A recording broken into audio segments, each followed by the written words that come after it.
출애굽기 20장 4절부터 6절까지 제가 읽습니다.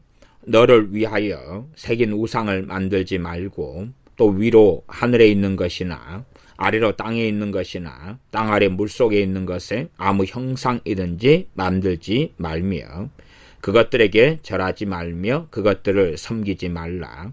나 여호와 너의 하나님은 질투하는 하나님인즉 나를 미워하는 자의 죄를 갚되 아비로부터 아들에게로 3, 4대까지 이르게 하거니와 나를 사랑하고 내 계명을 지키는 자에게는 1000대까지 은혜를 베푸느니라.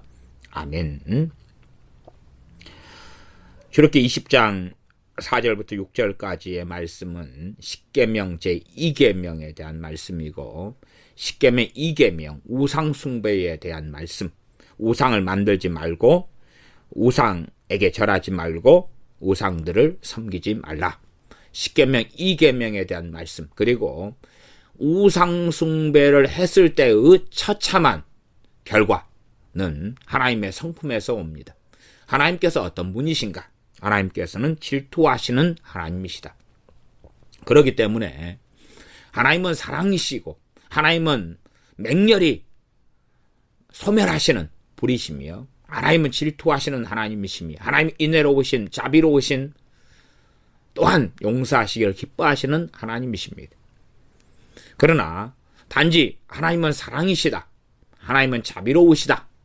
하나님은 우리를 보기에 눈동자 같이 너무나 귀하고 이뻐서 눈에 넣어도 아프지 않게 보신다.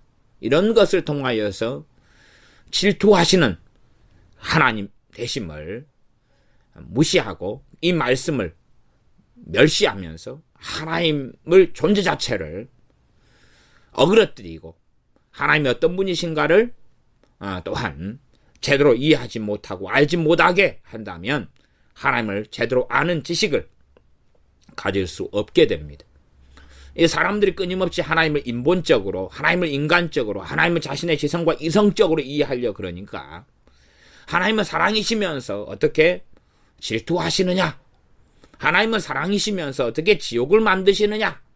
하나님은 사랑이시면서 하나님을 미워하는 자의 죄를 왜 갚으시느냐? 다 용서해버려야지. 그래서 사용하는 말 중에 하나가 무한 용서입니다. 무한 용서, 무한 사랑. 하나님의 사랑은 무한하다. 하나님의 용서는 무한하다. 용서를 빌지 않아도, 또한 회개하지 않아도, 돌이키지 않아도 다 용서한다. 그러니 결국은 지옥이란 건 없다. 아니면 지옥이 있으나 잠깐 동안 지옥에서 고통받을 뿐이다. 그런 식으로서 하나님의 말씀을 멸시하고 없애려 하고 나아가서 이제 하나님 말씀 66권을 부정하는 쪽으로 흘러갑니다. 성경 66권에는 하나님의 말씀이 있다. 그러나 인간의 말들이 요 안에 들어가 있다. 그렇게 신정통주의나 혹은 자유주의 신학으로 가기를 좋아합니다. 하나님의 말씀을 끊임없이 부정하려는 사람들. 나아가서 자신이 가진 알량한 성경 해석을 통하여서 하나님의 말씀을 부정하는 사람들도 정말로 많이 있습니다. 정말로 많이 있습니다. 그래서 최근에 제가 다시금 설교한 것 중에 하나가 성령 세례와 성령 충만에 대한 것입니다. 성령 충만이다. 그러면 사도행전에서 성령 충만을 하나님께 주시는 방식이 무엇이었습니까? 대부분은 안수였습니다. 안수를 통하여 성령 충만을 주셨습니다. 안수를 통하여서요. 그러나 지금은 안수라는 행위가 종교적인 행위로 바뀌어버리고 말았습니다. 나아가서 교회가 대형 교회가 돼가니까 이제 목회자들이 어떻게 일일이 안수합니까? 그러지 못하지요. 또 나아가서 주일날 안수를 일일이 해주려면 얼마나 많은 시간이 필요합니까? 정해진 예배 시간에 시작해서 마쳐야 되는데 그런 안수는 해줄 수 없죠. 기껏해야 유아세례 받는다 그럴 때 안수하고 또한 직분자를 세워서 안수 집사나 장로를 세울 때 안수하고 하는 직분을 주는 안수. 그리고 안수를 통하여 성령 충만을 받는 사도행전의 많은 말씀들을 무시하고 멸시한 채로 자, 성령 충만하기를 위해서 당신들 기도해라. 아니면 집회하다 보면 부흥회 하다 보면 그냥 성령 충만 받을 거야. 혹은 안수를 부흥사들의 전유물로 넘겨줘 버리고 맙니다. 부흥사들의 전유물로. 많은 부흥사들은 기복주의를 이야기하고 만몬을 이야기하고 헌금을 이야기하고 돈 이야기를 하고 축복 이야기를 합니다. 그리고 거기에 안수를 사용합니다. 그러면서 하나님을 망령되이 일컫는 길에 유감스럽게 많은 이들이 들어가서 살아갑니다. 저는 기도원 사역을 오래 하고 또 관여하면서 이 부흥사들을 이제 초청해서 집회하는 것을 많이 보아왔습니다. 또한 거기에 관여해 왔습니다. 어떨 때는 이 초청했던 부흥사가 정말로 마음에 안 드는 사람들이 많기도 했습니다. 그래서 어떨 때는 저런 사람은 바로 내쫓아야 된다 라는 이야기를 강렬하게 하기도 했습니다. 정말로 많은 부흥사들을 만났을 때에 유감스럽게도 만몬에 사로잡혀 있는 사람들, 돈에 사로잡혀 있는 사람들, 축복에 사로잡혀 있는 사람들이 아주 많았습니다. 그들의 전유물로 안수를 어떻게 넘겨주느냐 말입니다. 나아가서 성령 세례에 대하여 우리 주 예수님을 믿자마자 성령 세례를 받아버린 것이다. 충분히 그렇게 성경을 해석할 수 있습니다. 그렇게 해석하려면 성령 세례를 두 가지로 구분해서 이야기해야 됩니다. 우리 주 예수님을 믿을 때에 임하시는 성령님 당연합니다. 중생하고 거듭났을 때에 신자들에게는 성령님이 임하십니다. 그러나 사도행전을 통해 볼 때에 믿는 자들에게 또한 임하시는 성령님은 다릅니다. 동일한 성령님이시고 한 분 성령님이신데 권능으로 임하시는 성령님의 사역이 있다 그 말입니다.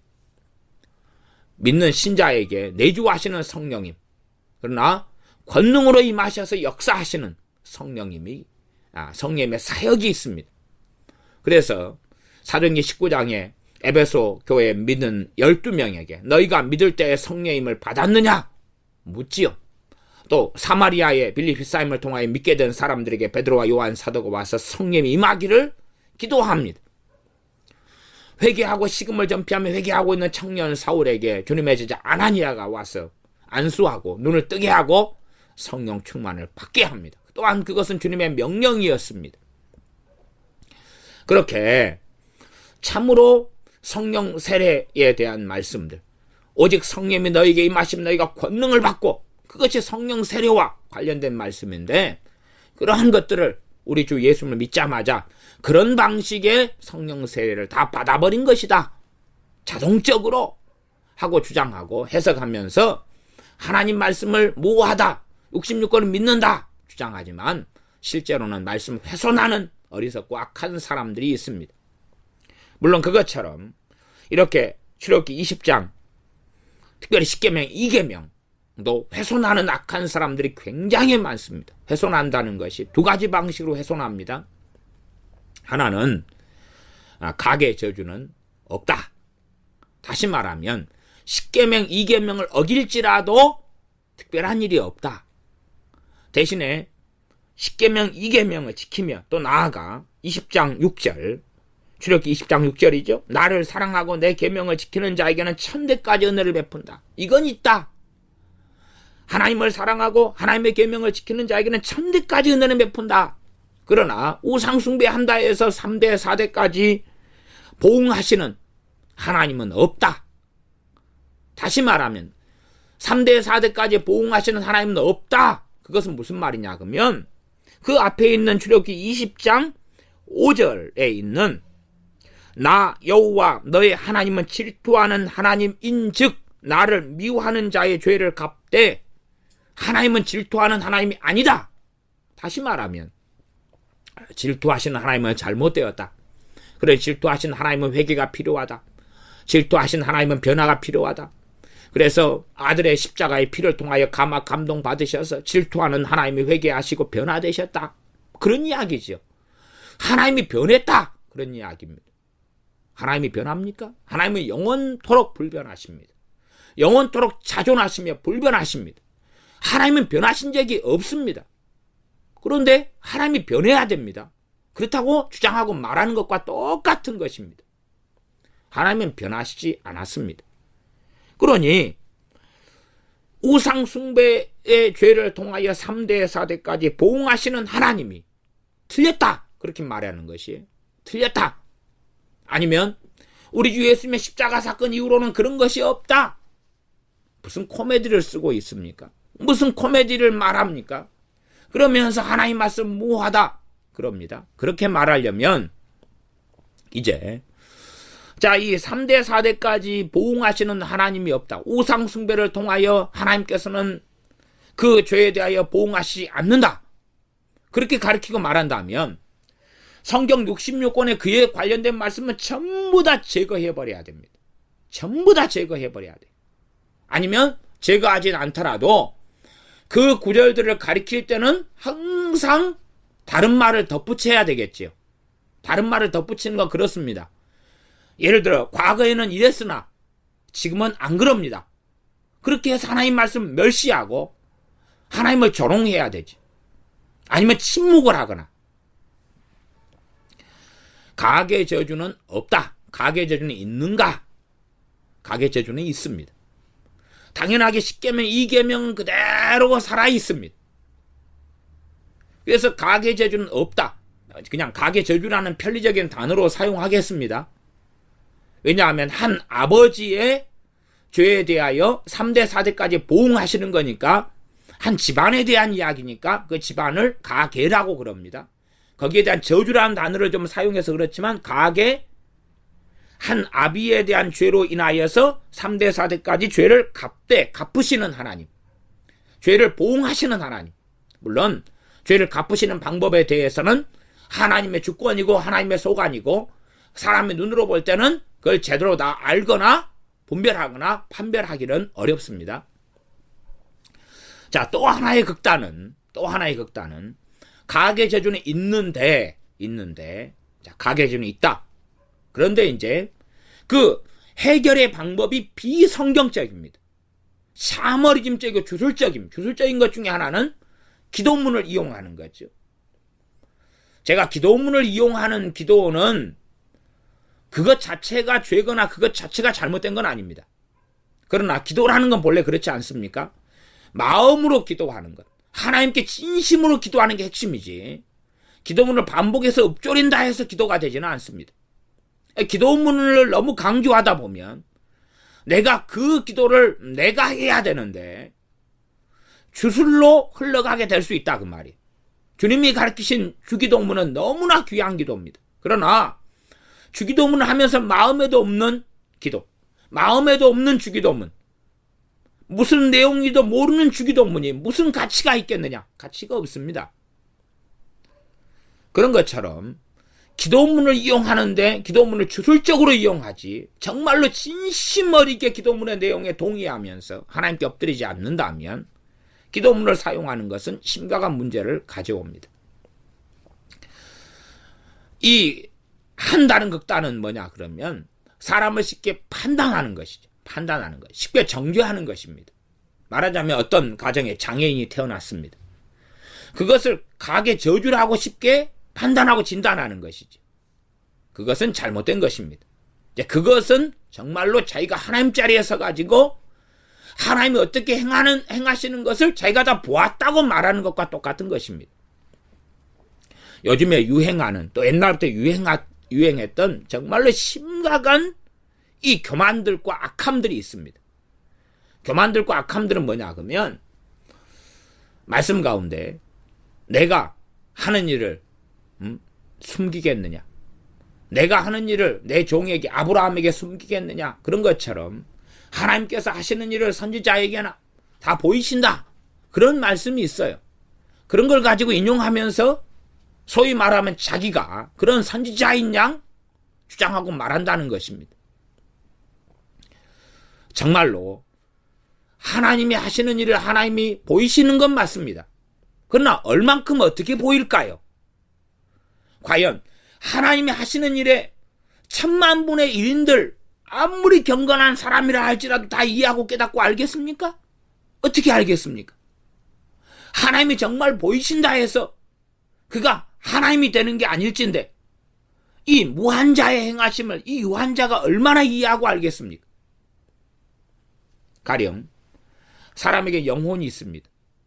그러나 눈에 보이지 않지요. 그걸 어떤 신령한 사람이 사람의 영혼을 눈으로 보겠습니까? A라는 사람, 갑이라는 사람에게 영혼이 있는데 어떻게 있다는 것이 어떻게 무슨 신령한 사람에게 보이겠냐 그 말입니다. 하나님이 천지를 창조하셨습니다. 뭐 어떤 신령한 사람이 어떤 방식으로 창조하셨는지를 어찌 알겠습니까? 당연하게 말씀을 통해서 창조했다는 건 압니다. 그러나 그것을 어떻게 그 말씀에 작용해서 했는지를 누가 안다고 말할 수 있겠냐 그 말이죠.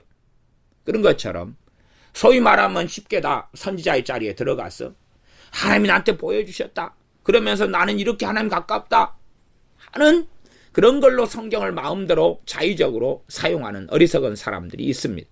반드시 악하다고 판명날 것입니다. 자존망대에서 선줄로 생각하는 자 넘어질까 주의하라 하는 말씀처럼 자빠지고 넘어지고 무너지고 말 것입니다. 스스로 이 가계 저주라는 부분에 대하여 자의적으로 해석하고 주장하고 말하는 어리석고 악한 사람이 많습니다. 그래서 이 가계 저주에 대한 이런 말씀을 가지고 이제 사람들을 올무에 걸리게 하는 무기로 사용합니다. 당신의 가계 저주를 내 안수를 통하여 해결해 주겠노라. 당신의 가계 저주 가운데 당신에겐 가난의 저주가 있다. 이것을 내 축복기도와 내 안수기도로 해결해 주겠노라. 헌금을 얼마 내면 당신의 가계 저주를 해결해 주겠노라. 내 세미나에 참석하면 가계 저주가 해결되노라. 나는 가계 저주를 해결할 만한 영권이 있다.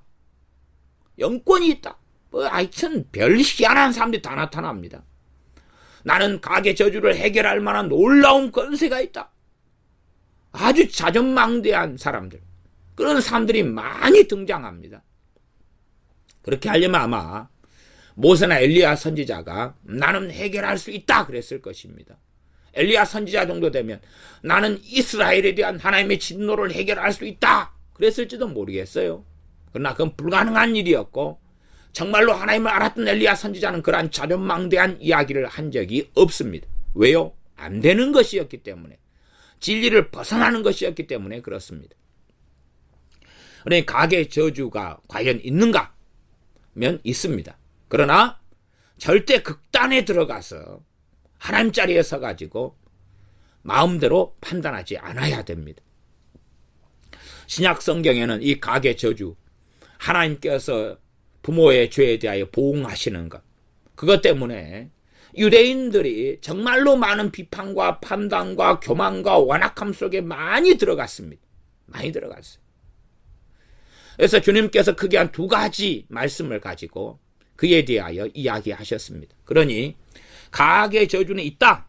그렇지만 그것을 통하여서 마음대로 판단하고 마음대로 비판하고 마음대로 정죄하는 악한 일에 들어가서는 안 됩니다. 누가 장애인으로 태어났다. 그걸 가지고 함부로 이야기해서는 절대 안 된다 그 말이에요. 절대 안 된다 그 말이에요.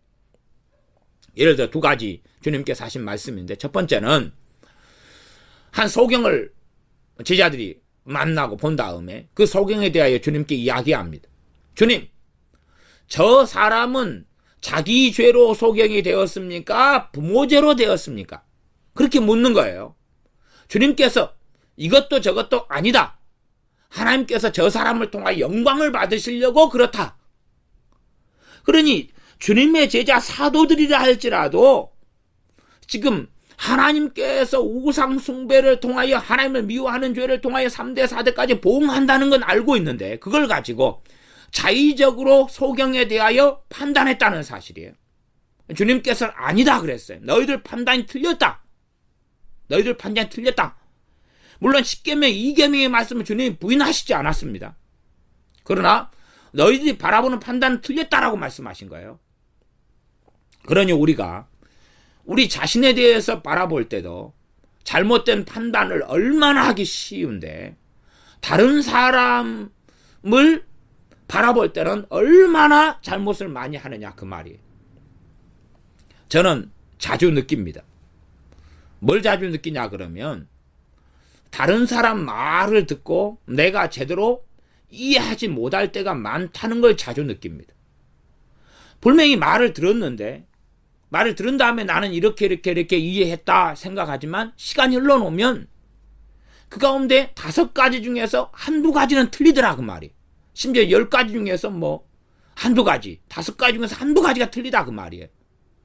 내가 이해가 잘못됐네. 나는 이렇게 알아먹었는데 그게 아니었구나. 그러니 얼마나 우리의 이해력은 문제가 많은지 모릅니다. 똑같이 이 A라는 사람이 어떤 말을 전달할 때에 5명이 그 말을 들어요. 그러나 듣는 방식이 천차만별이에요. 나중에 어떻게 이해했느냐 그리고 다 확인해 보면 말이 틀립니다. 그래서 말을 전달하는 사람에게 이 당신이 한 말에 대해 이 사람이 이렇게 이해했는데 맞냐? 그럼 아니다 그래요. 그러면 저 사람은 저렇게 이해했는데 맞냐? 그럼 아니다 그래요. 그러면 5명 가운데 제대로 이해한 사람은 1명하고 2명이에요. 1명하고 2명. 어떨 때는 1명도 없을 때도 있더라고요. 그 실제적인 제가 이야기를 하고 있는 것입니다. 제주도에 여행을 가면서 9명이 여행을 갔어요. 그리고 이제 여러 가지 대화를 하고 이야기를 했어요. 또 함께 생활을 한 4박 5일을 하다 보니까 말들을 많이 하는데, 그러다 보니까 제 자신이 느끼는 게 있어요. 느끼는 게 뭐냐 그러면 저 사람은 저렇게 말하지만 나는 이렇게 이해했는데 나중에 시간이 흘러놓고 보니까 내가 저 사람 말에 대해서 이해한 게 틀리다 그 말 발견해요. 얼마나 내 이해력이 한계가 많은가. 내가 사람 말을 듣고 이해했다는 것이 얼마나 문제가 많은가. 그러니 심지어 눈에 보이지 않는 하나님의 역사, 하나님의 섭리에 대하여 내가 얼마나 이해할 수 있을 것인가. 직접 사람이 하는 말도 듣고 이해를 잘 못하는 판국에 내게 가계 재주가 어떻게 나타났는가, 그걸 어떻게 이해하겠어요? 그거 어떻게 다 보겠어요? 내 것도 잘 알지 못하는데 다른 사람 것에 대하여 내가 어찌 아냐 그 말이에요. 그게 무서운 것입니다. 소위 말하면 난 선지자다, 신령하다, 그래 당신에게는 이러이러한 가계 재주가 임해있다, 이런 말들을 듣는 사람들은 저는 대부분은 패가 망신할 거라고 말합니다.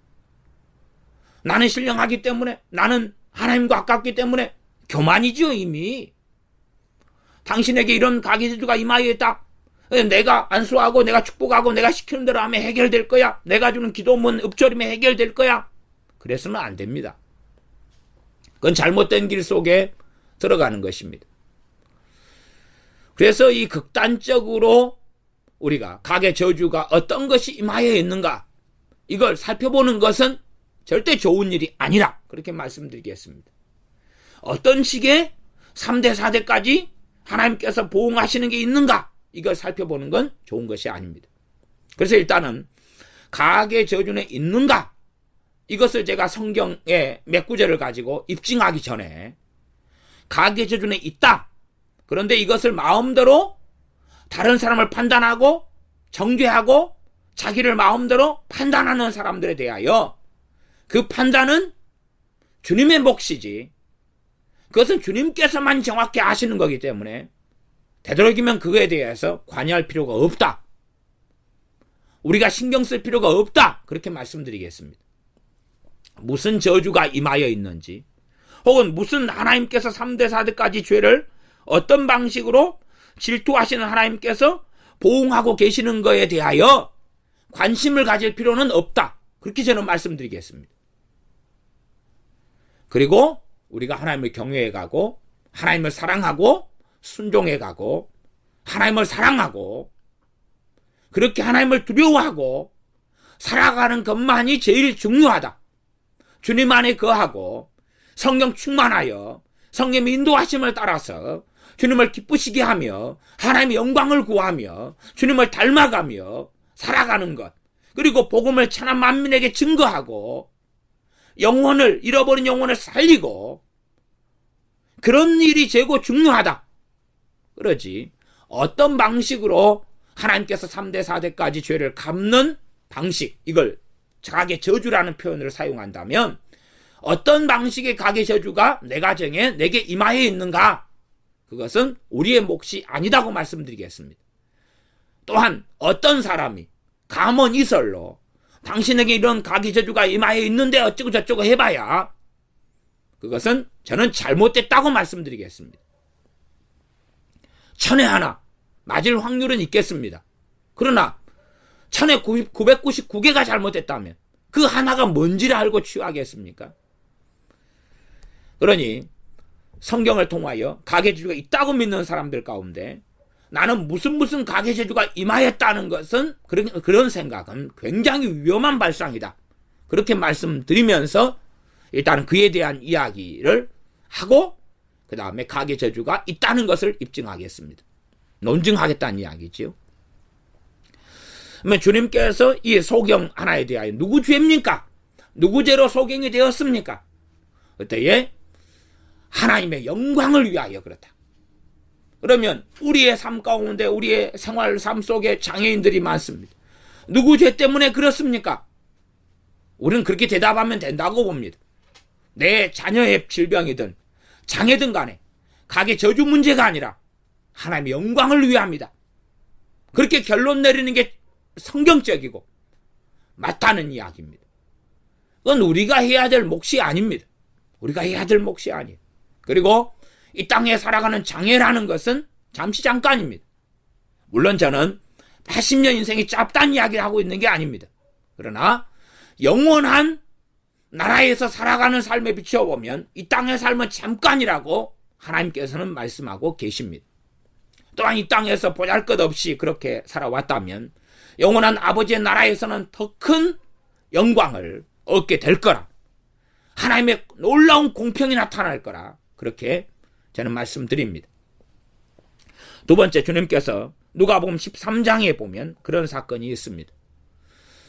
누가복음 13장에 보면 빌라도가 이 제물을 바치는 사람들에 대하여 그 제물에 그 사람들의 피를 섞었다는 이야기를 해요. 말하자면 어떤 사람들이 하나님께 제사 드리고 있을 때에 빌라도가 그들을 죽입니다.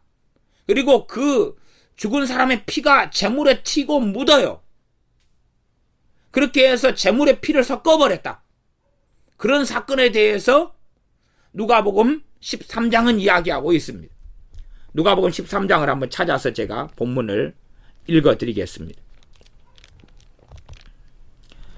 누가복음 13장이죠. 제가 누가복음 13장 1절부터 5절까지 읽어드리겠습니다.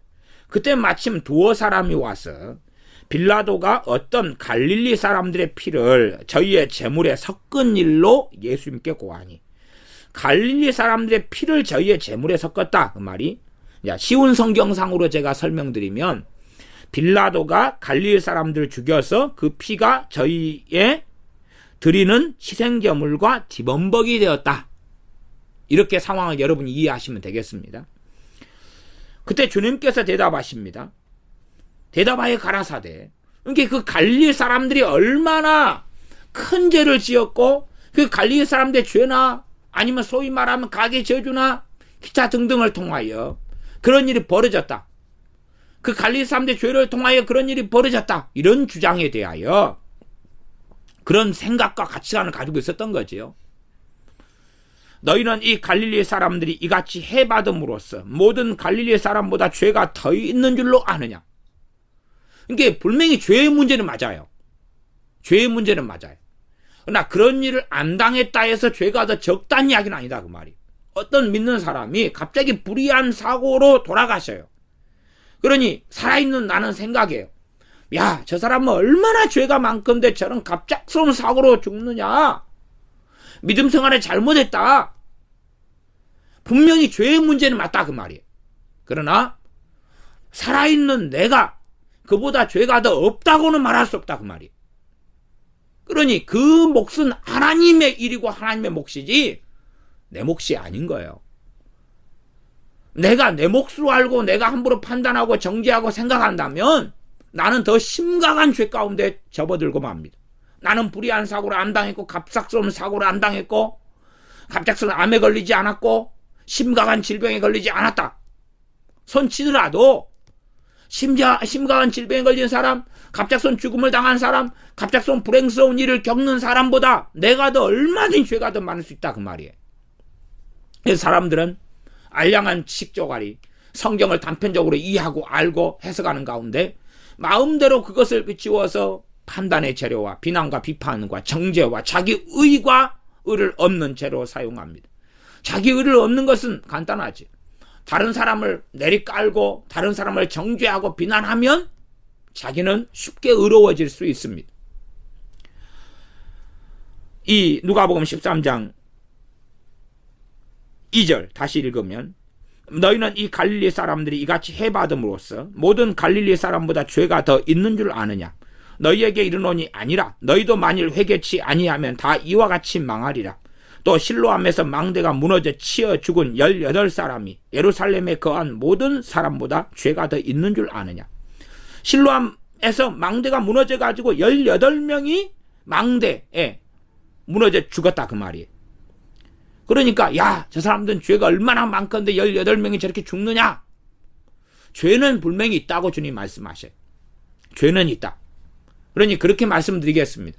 정말 깨어있는 삶을 사는 사람들은 이런 갑작스러운 사고와 이런 것에 극렬하게 들어가지 않습니다. 왜냐하면 성령님께서는 경고하실 거고 진리의 길로 인도하실 거기 때문에 그렇습니다.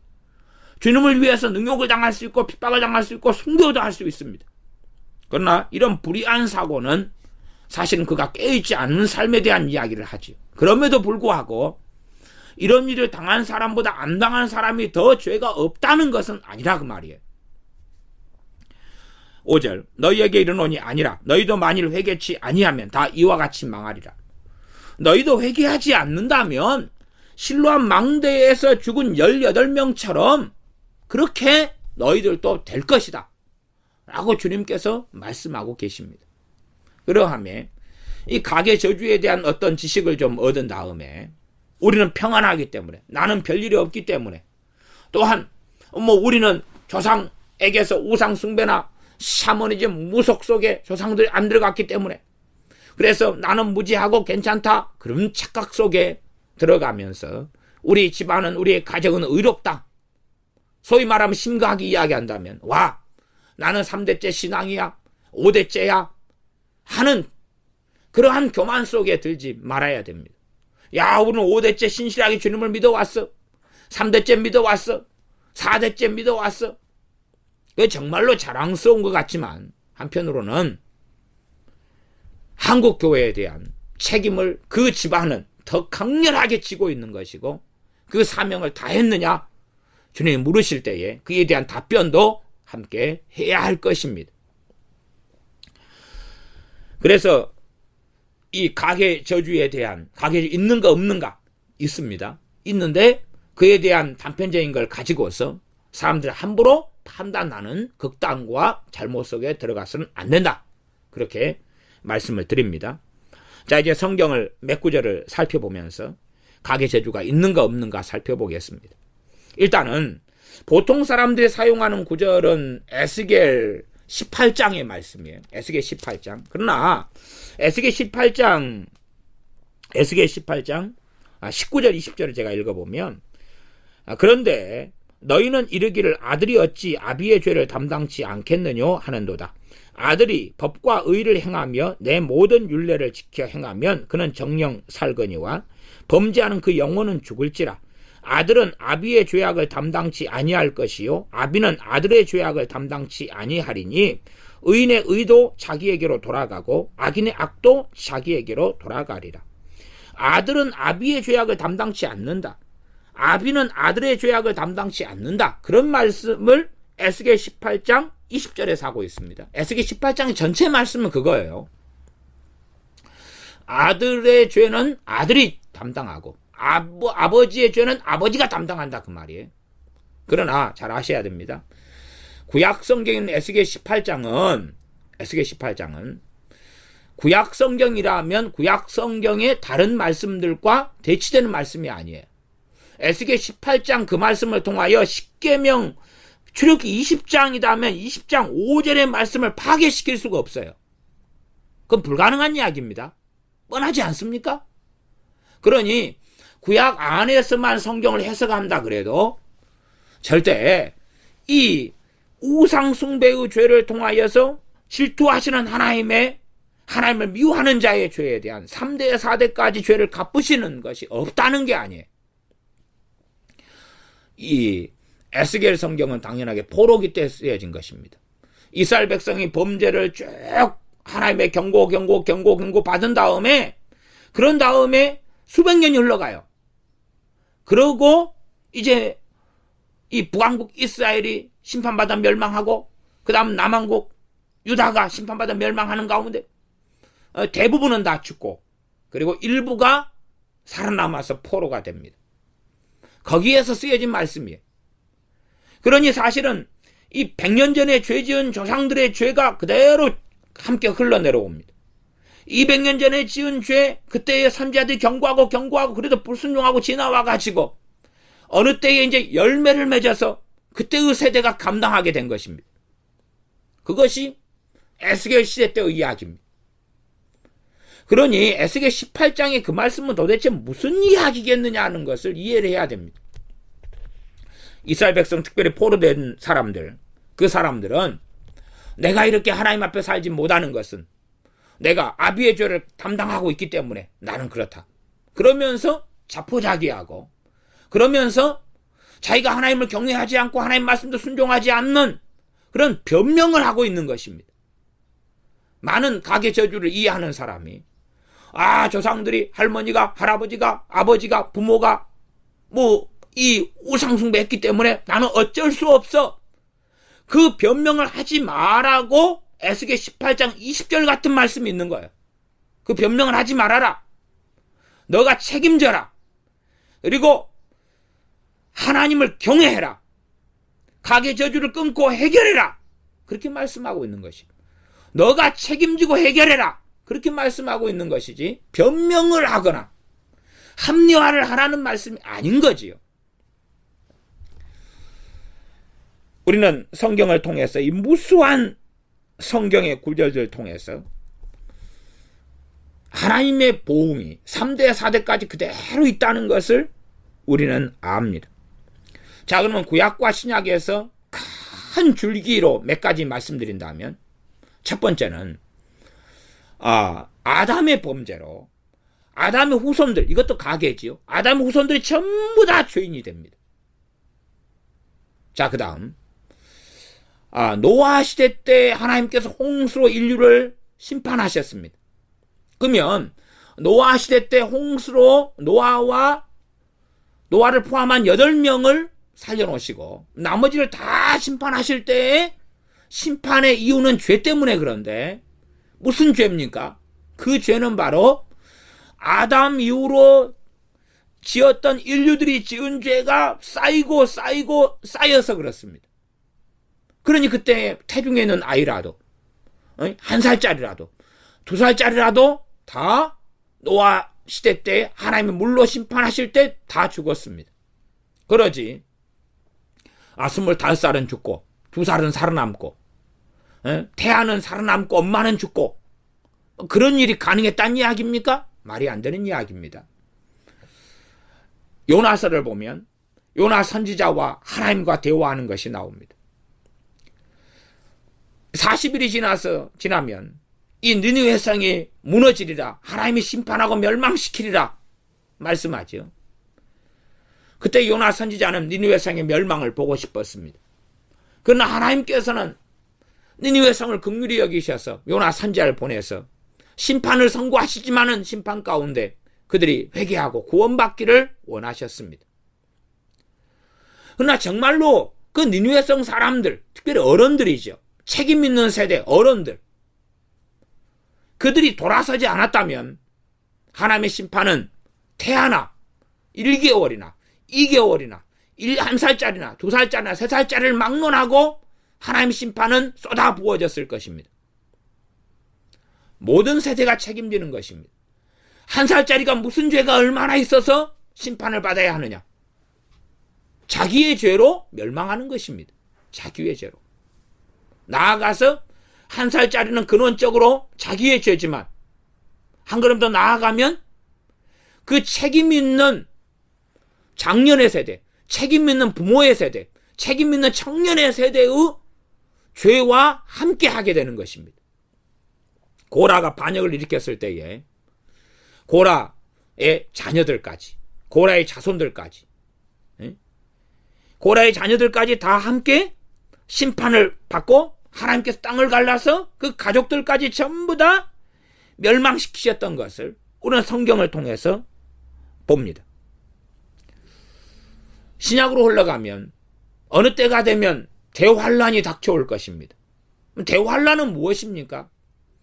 죄가 쌓이고 인류의 죄가 쌓여가지고 그 대환란의 세대, 그 세대를 마지막 세대라고 한다면 그 세대에 신자든 불신자든 그리스도인이든 넝크리차든 할 것 없이 하나님의 진노, 하나님의 보응이 쏟아부어지는 때가 대환란입니다. 그때는 태아든지 1개월이든지 1살이든지 5살이든지 상관이 없습니다. 주님의 십자가에 못 박기 위하여 유대인들은 주님의 십자가에 못 박기로 선택했습니다. 그리고 우리의 죄를 우리에게 돌리소서, 우리와 우리의 자손에게 돌리소서 그랬습니다.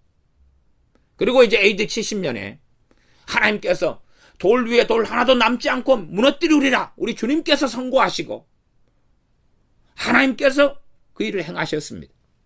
AD 70년에 이 예루살렘이 멸망할 때에, 그때에 태아는 살아났습니까? 1살은 살아났습니까? 3살은 살아났습니까?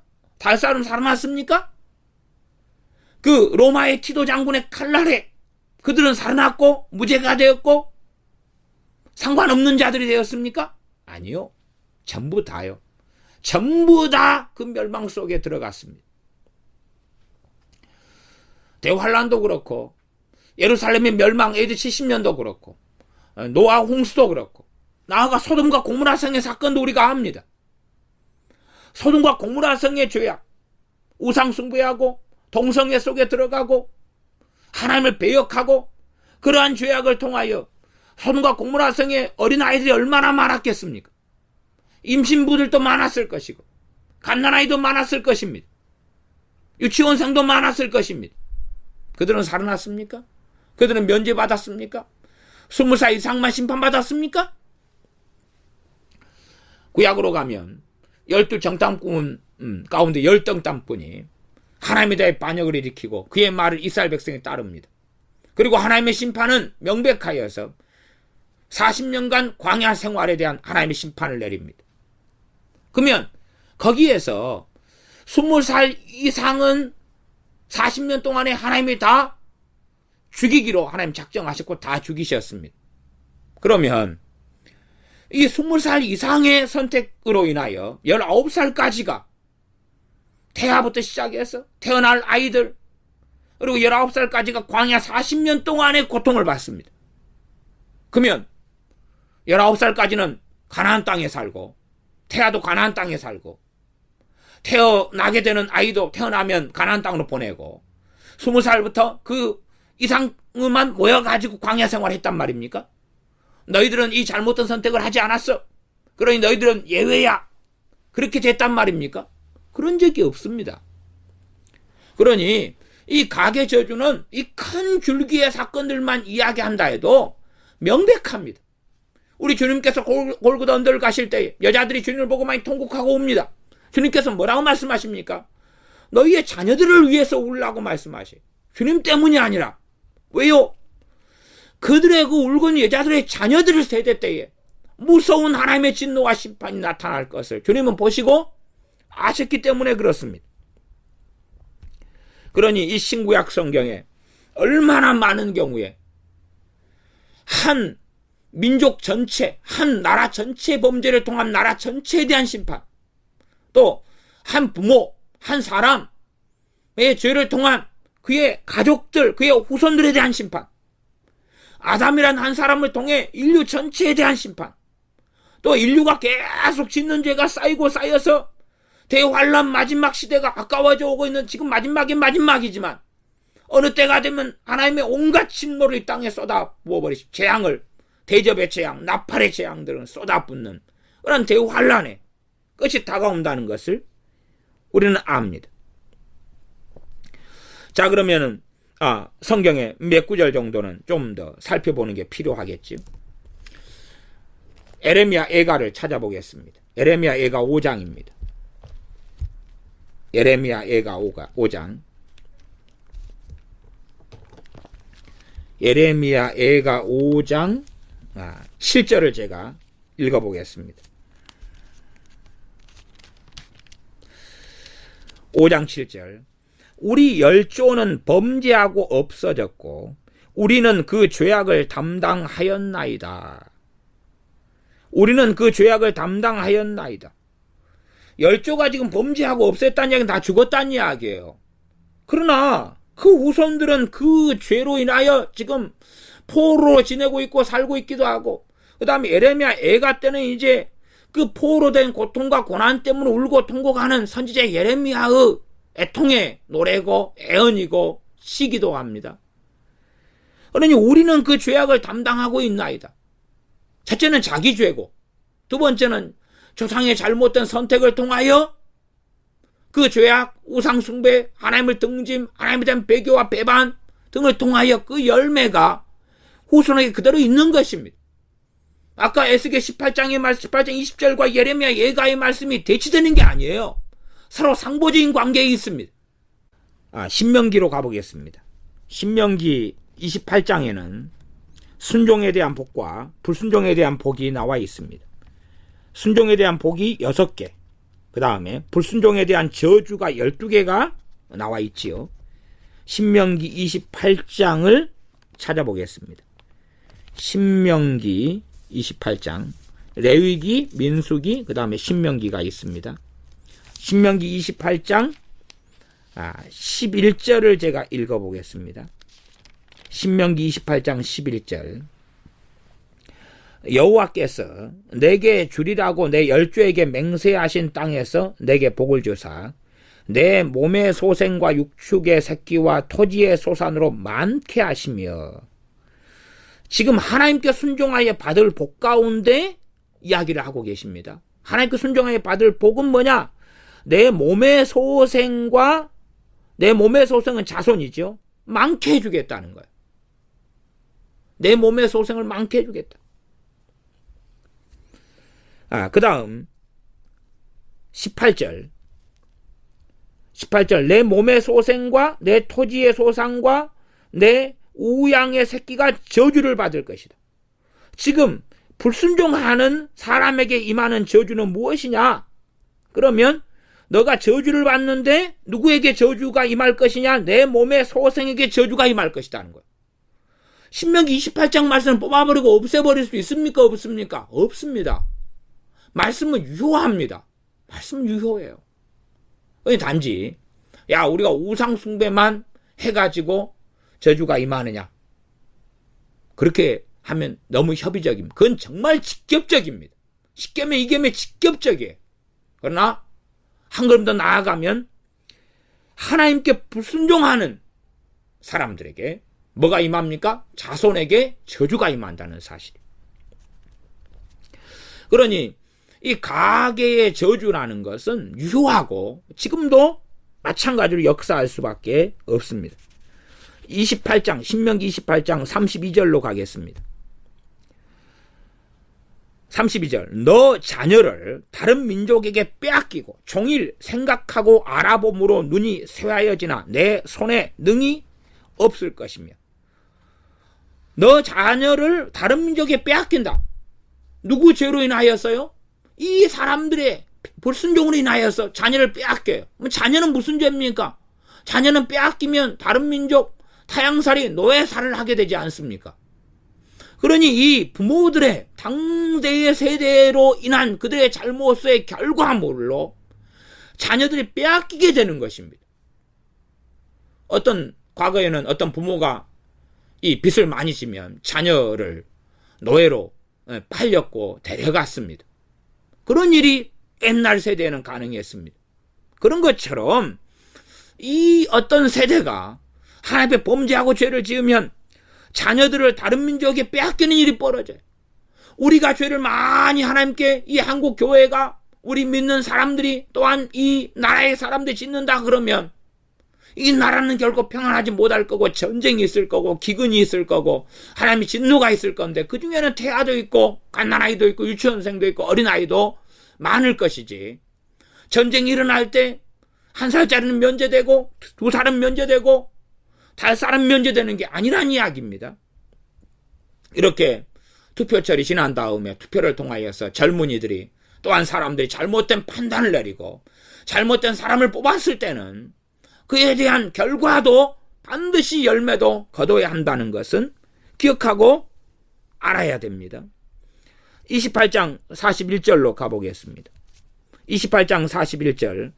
너가 자녀를 낳을지라도 그들이 포로가 되므로 내게 있지 못할 것이며. 지금 이 세대의 사람들, 이 말씀을 받는 사람들이 하나님의 불순종함으로 자녀에 대한 이야기를 하고 있어요. 자녀에 대한 이야기를. 그러지 이 말씀이 에스겔 18장 20절 말씀과 상치대가 대치되는 말씀이 아니에요. 에스겔서 말씀은 그 자녀들이나 그 세대의 사람들은 포로로 끌려갔습니다.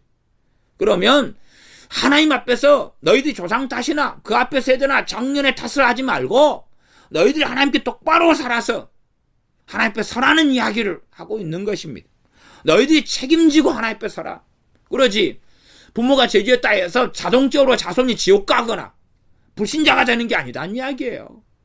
이 땅에 하나님의 저주와 심판이 나타나지만 그러나 하나님께 돌아설 때가 있고 기회가 있고 하나님을 경외할 시간이 있을 때 하나님께 돌아서면 자기 영혼을 살리고 하나님 앞에 설 수 있다는 이야기를 하고 있는 것입니다. 그러지 부모가 죄지었기 때문에 나는 자동적으로 저주받았어. 하나님의 자녀와 백성으로 순종하는 사람으로 살 수 없어. 그런 합리화는 안 된다 라고 말씀하고 있습니다. 46절입니다. 이 모든 저주가 너와 내 자손에게 영원히 있어서 표적과 감개가 되리라. 감개는 놀라움, 아주 쇼킹한 것, 감개라 그럽니다. 이 모든 저주가 너와 내 자손에게 영원히 있다. 너와 내 자손에게 그렇게 말씀하는 것. 자손 이야기를 하고 있는 거지 너만으로 끝난다는 이야기를 하고 있는 게 아닙니다. 그러니 어떤 면에서 이 죄라는 건, 죄에 대한 열매는 연대 책임의 경향을 가지고 있습니다. 물론 자동적으로 그렇기 때문에 지옥 간다는 건 절대 해당 사항이 없습니다. 각자의 믿음으로 하나님 앞에 누구든지 다 살아있는 동안에 설 기회들이 있습니다. 59절입니다. 신명기 28장 59절. 여호와께서 너의 재앙과 내 자손의 재앙을 극렬하게 하시리니 그 재앙이 크고 오래고 그 질병이 중하고 오래일 것이라. 이 불순종에 대한 저주로 인하여서 너의 재앙이 또 내 자손의 재앙을 극렬하게 하신다. 그러니 참으로 우리는 책임 있는 세대가 돼야 됩니다. 우리가 하나님 앞에 살아가는 삶은 내 자손의 삶에 어떠한 일과 열매가 가져오는지를 결정하는 부분이 반드시 존재해야 합니다. 단지 나의 선택은 나만의 선택이 아닙니다. 나의 우상숭배는 나만의 우상숭배가 아닙니다. 내가 하나님을 등지는 것은 나만 하나님을 등지는 것이 아닙니다. 내가 불순종하는 것은 나만이 하나님께 불순종하고 살아가는 것이 아니라 내 후손들, 내 자녀들, 내 자손들이 함께 책임을 져야 되는 일이 되기 때문에, 그래서 하나님께 불순종하는 것은, 우상을 숭배하는 것은 정말로 무섭고 무서운 일이고, 이것을 우리는 우리의 자녀들에게 반드시 가르쳐야 됩니다. 신명기 29장을 가보겠습니다. 성경 66권에 이러한 사건은 정말로 많습니다. 정말로 많습니다. 신명기 29장 22절입니다. 너희 뒤에 일어나는 너희 자손과 원방에서 오는 객이 그 땅의 재앙과 여호와께서 그 땅에 유행시키시는 질병을 보며 그 온 땅이 유황이 되며 소금이 되며 또 불에 타서 심지도 못한 결실도 없으며, 이 뒤에 일어나는 자손들이 그 재앙, 땅의 재앙을 본다는 거예요. 그 땅 안에 자손들은 살지 않습니까? 황폐하게 됐으면 황폐함의 열매를 자손은 거두어요. 그 땅에 유행하는 질병이 있으면 거기에서 자손이 사니까 그 유행하는 질병을 겪고 질병을 걸리고 질병 때문에 죽어갈 것 아닙니까? 선택은 누구 때문에요? 조상 때문에요. 그 조상이 이제 우리 앞선 세대지만 지금 우리가 살아가니까 우리가 그 조상의 자리에 있는 것입니다. 우리가 조상의 자리, 죽은 사람 문제가 아니라 산 사람의 우리의 문제예요. 지금 책임을 져야 되는 이 세대에게 하나님께서 말씀하고 계시는 것입니다. 30장 9절 10절입니다. 신명기 30장 9절 10절. 너는 너 하나님 여호와의 말씀을 순종하여 이 율법 책에 기록된 그 명령과 규례를 지키고 내 마음을 다하며 성품을 다하여 여호와 내 하나님께 돌아오면 너 하나님 여호와께서 내 손으로 하는 일과 내 몸의 소생과 내 육축의 새끼와 내 토지 소산을 많게 하시고 내게 복을 주시되 곧 여호와께서 내 열조를 기뻐하신 것과 같이 너를 다시 기뻐하사 내게 복을 주시리라. 하나님이 주는 복은 내 몸의 소생, 내 자녀들과 별개가 되지 않습니다. 내 몸의 소생을 많게 하신다는 것이 그들에게 복을 주신다는 것과 함께 하는 것입니다. 이제 별개가 되는 말씀이 아니라는 것을 우리는 계속 발견합니다. 30장 19절 20절입니다. 30장 19절 20절 내가 오늘날 천지를 불러서 너희에게 증거를 삼노라. 내가 생명과 사망과 복과 저주를 너 앞에 두었은즉 너와 너 자손이 살기 위하여 생명을 택하라. 지금 자손이 아니라 내가 지금 선택하는 건 내 자손의 사는 것과 죽는 것과 관련이 있다는 이야기예요. 내가 하나님을 등지고 떠나버리면 그러면 내가 살아가는 삶 가운데 내 자손에게 복음을 전하고 말씀을 전하지 않겠지요. 그러면 내 자녀가 주님을 만날 기회는 거의 없어지고 사라질 것 아닙니까? 최소한은요. 20절 너 하나님 여호와를 사랑하고 그 말씀을 순종하고 또 그에게 부종하라. 그는 내 생명이시오 내 장수시니 여호와께서 내 열조 아브라함과 이삭과 야곱에게 주리라고 맹세하신 땅에 너가 거하리라. 우리가 창세기 같은 데 보면 그런 말씀을 알 수 있습니다. 창세기에는 아브라함의 아내 사라를 이 아비멜렉이라 이런 왕이 데려갔습니다. 그럴 때에 하나님께서 태를 막아버리고 또한 그 집안에 질병을 내리시고 심판하시는 경우를 봅니다. 아비멜렉 왕의 잘못된 행위로 인하여서 집안과 또한 자기 아내들 첩들이 애를 제대로 낳지 못하게 되고 또한 고통을 당하게 되고 질병을 당하게 되는 일들을 봅니다. 욥기 1장에 보면 놀라운 사건이지만 욥을 사단이 공격할 때에 욥의 일로 사실은 욥의 자녀들이 다 죽습니다. 그러니 나하고 관련된 건 내 자녀들 자손들이 필연적으로 관련될 수밖에 없다는 사실입니다. 성경은 원체 이런 부분이 방대하고 너무나 많기 때문에 구구절절히 다 찾거나 어떻게 할 수는 없는 것 같습니다. 구약에 대한 말씀은 3대 4대까지 하나님께서 보응하신다는 말씀에 명백하기 때문에 그리고 구약 안에가 에스겔 18장이 있기 때문에 이 두 개가 절대 대치지 않는다는 상식 정도는 가지고 있을 거라고 생각합니다. 그 다음에 이제 신약에서는 대환란을 가지고 제가 논증했지만 그래도 신약에는 구약의 원체 방대한 말씀이 있기 때문에 신약에서는 구약을 전제로 해서 신약이 나와 있으니까 신약에서는 대단히 많이 언급하고 있지는 않습니다. 구약으로 충분하기 때문에 그런 면이 있죠. 일단은 마태복음 27장을 봐보겠습니다. 마태복음 27장을 제가 찾아서 읽어보겠습니다.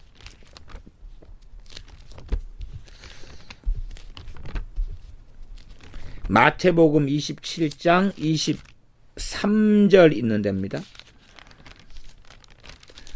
마태복음 27장 23절부터 26절까지를 제가 읽어보겠습니다. 빌라도가 가로되 어찌미뇨 무슨 악한 일을 하였느냐 저희가 더욱 소리질러 가로되 십자가에 못 박혀야 하겠나이다 하는지라 빌라도가 아무 효염도 없이 도리어 밀라니 나르는 것을 보고 물을 가려다가 무리 앞에서 손을 씻으며 가로되 이 사람의 피에 대하여 나는 무지하니 너희가 당하라. 백성이 다 대답하여 가로되 그 피를 우리와 우리 자손에게 돌릴지어다 하거늘 이에 바라바는 저희에게 놓아주고 예수님은 채찍질하고 십자가에 못 박히게 넘겨주니라.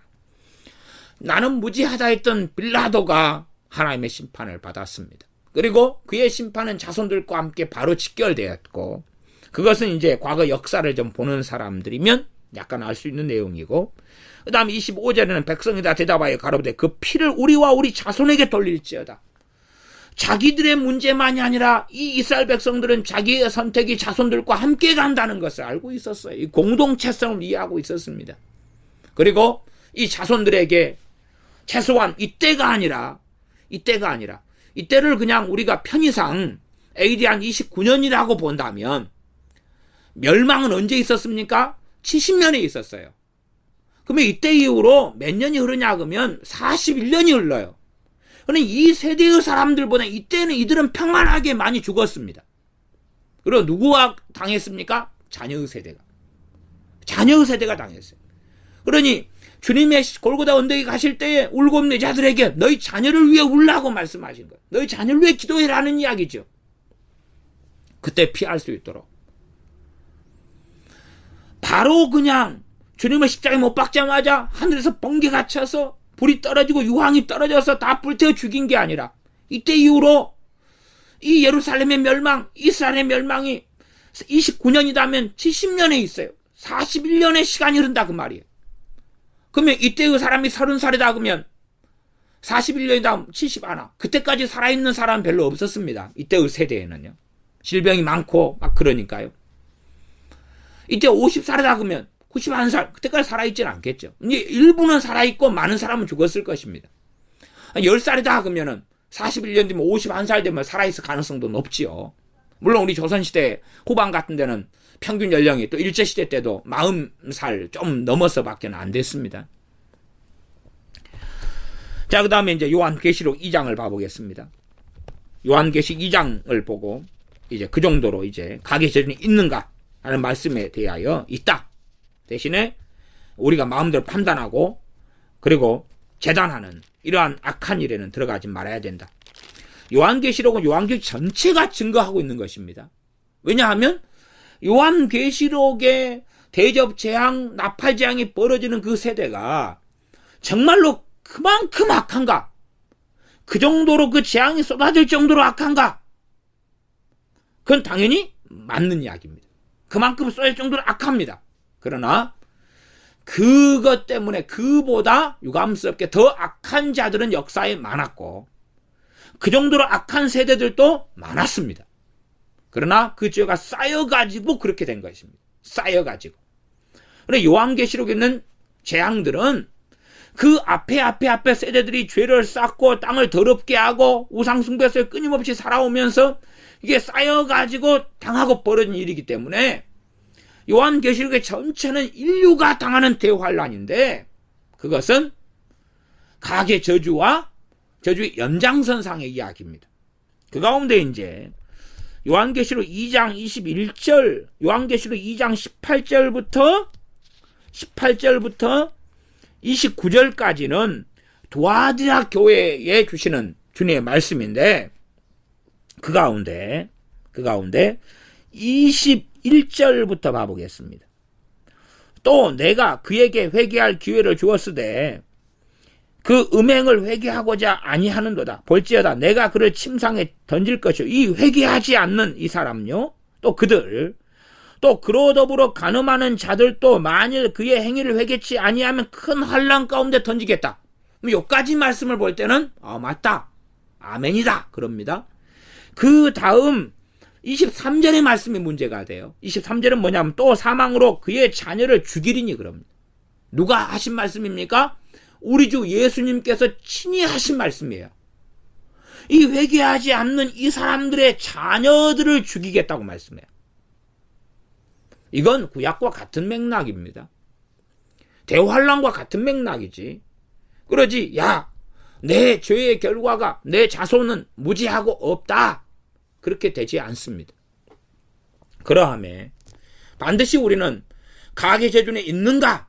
그래서 그 편협한께서 좀 벗어나가지고 우리가 하는 선택, 우리가 하는 삶은 필연적으로 우리의 자녀들과 후손들에게 영향을 미친다는 책임 있는 책임성을 배워야 됩니다. 내가 하는 것은 그럼 이 두아디라 교회에 어떤 사람들이 회개하지 않았을 때 그 자녀들을 하나님이 심판하시고 죽이셨다는 사실이에요. 다윗의 사건을 통해 압니다. 다윗이 이 밧세바하고 간음하면서 그래서 우리아를 살인하고 그리고 밧세바에게서 애가 태어납니다. 다윗의 죄 때문에 하나님께서는 다윗이 밧세바를 통해 낳은 자식을 어떻게 하십니까? 죽이십니다. 물론 하나님의 은혜는 한량없어서 하나님께서 밧세바의 자식에게 언약을 주시고 밧세바의 자식은 솔로몬을 왕으로 세우십니다. 그러지만 밧세바가 낳은 첫 자식은 하나님이 죽이시는 겁니다. 우리가 엘리 제사장의 사건을 압니다. 엘리 제사장은 58의 사사가 되어서 40년간 이스라엘을 통치했고 99에 넘어져서 목뼈가 불러져 죽었던 사사고 제사장입니다. 엘리 제사장이 자녀를 우상으로 숭배하고 그렇게 살았던 결과가 자녀들만이 죽었을 뿐만 아니라 엘리 제사장의 후손들이 하나님의 심판을 받았습니다. 그래서 엘리 제사장 가문에게 주신 하나님의 분깃을 또한 하나님의 촛대를 하나님은 옮기셨습니다. 누구의 죄를 통해서요? 엘리 제사장의 죄를 통해서 또한 엘리 제사장의 아들들의 죄를 통해서 그러했습니다. 그것이 신구약 성경 전체에 입증되는 것입니다. 그러니 우리가 하는 행위는 우리 자손과 후손에게 아주 심각한 결과를 가져옵니다. 그게 좋은 쪽으로든 안 좋은 쪽으로든. 그리고 우리가 하나님 앞에서 참으로 책임있게 겸비함으로 하나님 앞에서 그 시간들을 보내야 됩니다. 마지막으로 여호수아 7장에 있는 말씀 하나만 보겠습니다. 여호수아 7장에는 아간의 범죄가 나옵니다. 아간의 범죄는 여리고성을 하나님께서 진멸하고 다 없애라는 말씀에 이 좋은 것을 아간이 숨겨놓았습니다. 그런 다음에 이제 그것이 드러나게 되고 밝혀지게 된 다음에 여호수아 7장의 내용이 나왔습니다. 아간이 처형되는 사건이죠. 그러나 아간만이 아니라 아간의 자녀들이 전부 다 함께 심판받아 처형됩니다. 그것이 하나님의 뜻입니다. 이게 하나님의 뜻이에요. 그걸 알아야 됩니다.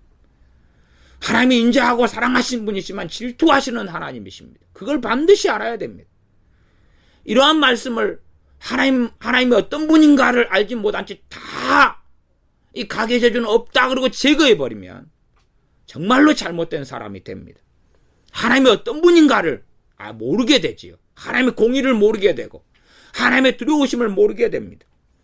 여호수아 7장 22절부터 제가 읽고 말씀을 마무리하겠습니다.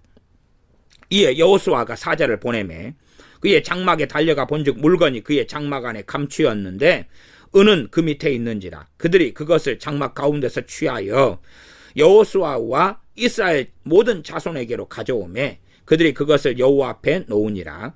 여호수아가 이스라엘 모든 사람으로 더불어 세라의 아들 아간을 잡고 그 은과 외투와 금덩이와 그 아들들과 딸들과 소들과 나귀들과 양들과 장막과 무릇 그에게 속한 모든 것을 이끌고 아골 골짜기로 가서 여호수아가 가로되 너가 어찌하여 우리를 괴롭게 하였느뇨? 여호와께서 오늘날 너를 괴롭게 하시리라 하니 온 이스라엘이 그를 돌로 치고 그것들도 돌로 치고 불사르고 그 위에 돌무더기를 크게 쌓았더니 오늘날까지 있더라. 여호와께서 그 극렬한 분노를 그치시니 그러므로 그곳 이름을 오늘날까지 아골 골짜기라 부르더라. 아골 골짜기에 대한 이야기가 나옵니다. 아골 골짜기에는 아간과 그가 가지고 있는 모든 재산 재물, 그가 몰래 훔친 것, 그리고 그 아들들과 딸들, 심지어 소들, 나귀들, 양들, 장막, 그에게 속한 모든 것을 다 끌고 가서 아골 골짜기에서 돌로 다 쳐서 돌무더기를 쌓아서 다 죽여버렸고 묻어버렸습니다. 그러면 그 일이 끝난 다음에 여호와께서 그 극렬한 분노를 그치셨다라고 여호수아 7장 26절에 나옵니다. 여호수아 7장 26절에 여호와께서 그 극렬한 분노를 그치셨다. 그렇지, 야, 너희들 아간만 잘못했는데 그 아들들과 딸들은 왜 끌고 가냐? 너희들이 너무 과하다. 그런 말씀을 하고 있는 것이 아닙니다. 사사기에 보면 이스라엘 백성들이 하나님께 범죄하고 범죄할 때에 이스라엘 백성들, 그 범죄한 그 당대 세대만이 아니라 그 자녀들, 자손들까지 전부 다 전쟁터에 전부 다 포로가 되고 죽임을 당하고 학대를 당하는 일이 벌어지지 않습니까? 아브라함이 하나님께 제사를 지낼 때 잘못 지내므로 400년간 이스라엘 백성 종살이 하리라는 하나님 말씀을 듣습니다. 그런 것처럼 우리가 하는 행위는 자손들에게 또한 우리의 자녀들에게 반드시 열매와 결과를 가져옵니다. 마찬가지로 우리가 하나님을 경외하고 섬기고 사랑하는 것도 우리의 자녀들 세대에게 열매를 가져옵니다. 그러나 그 열매가 자동적으로 자녀들이 구원받는다거나 자녀들이 자동적으로 하나님께 서게 되는 것을 이야기하지 않습니다. 다윗이 하나님께 합당한 또한 하나님을 경외하는 사람으로 살았지만 자동적으로 그의 자손들 후손들 다 구원받은 게 아니고 사무엘 선지자가 하나님을 경외했지만 자동적으로 그의 자녀들 다 구원받은 건 아닌 것처럼 그럼에도 하나님의 은혜는 천대까지 흘러간다는 말씀은 우리가 동의하고 아멘하고 인정하고 믿어야 합니다. 기도하겠습니다. 아버지 하나님, 가계 저주가 있느냐 없느냐, 가계 저주를 있다고 믿더라도 극단성 속에 들어가는 어리석은 사람들이 없어서 참으로 하나님 앞에 겸비함으로 우상을 숭배하지 아니하고 하나님을 따르며 하나님을 경외하며 하나님을 섬기며 하나님을 사랑하며 하나님 앞에 엎드리며 겸비하게 살아나가는 우리가 되게 하여 주시옵소서. 가계 저주가 없다고 하면서 하나님 말씀을 전부 다 없애버리기를 원하고 덮어버리기를 원하고 하나님이 어떤 분인지를 숨겨버리고 감춰버리기를 원하는 그러한 어리석고 악한 자리에 서서 하나님 말씀 혼잡케 하는 사람의 자리에 서지 않게 하여 주시옵소서. 가계 저주가 있다고 주장하면서 내가 그걸 해결하는 선지자다, 내가 그걸 해결하는 주의 종이다, 나는 그는 권세와 능력이 있다고 거짓되게 속이는 거짓 선지자의 자리에 서서 악한 일을 자행하는 그런 자들이 우리가 되지 않고 나아가서 그런 자들에게 속아 넘어가서 어리석어지지 않게 도와주시옵소서. 오히려 주님을 사랑하며 주님을 섬기고 나아가고 주님의 긍휼을 구하고 나아갈 때에 또한 느헤미야처럼 에스라처럼 다니엘처럼 조상의 죄와 자기의 죄를 끌어안고 회개하고 나아갈 때에 마귀역사 떠나가고 하나님의 긍휼과 은혜와 자비가 임하는 것을 보게 하여 주시옵소서. 우리 주 예수님의 이름으로 기도하옵나이다. 아멘.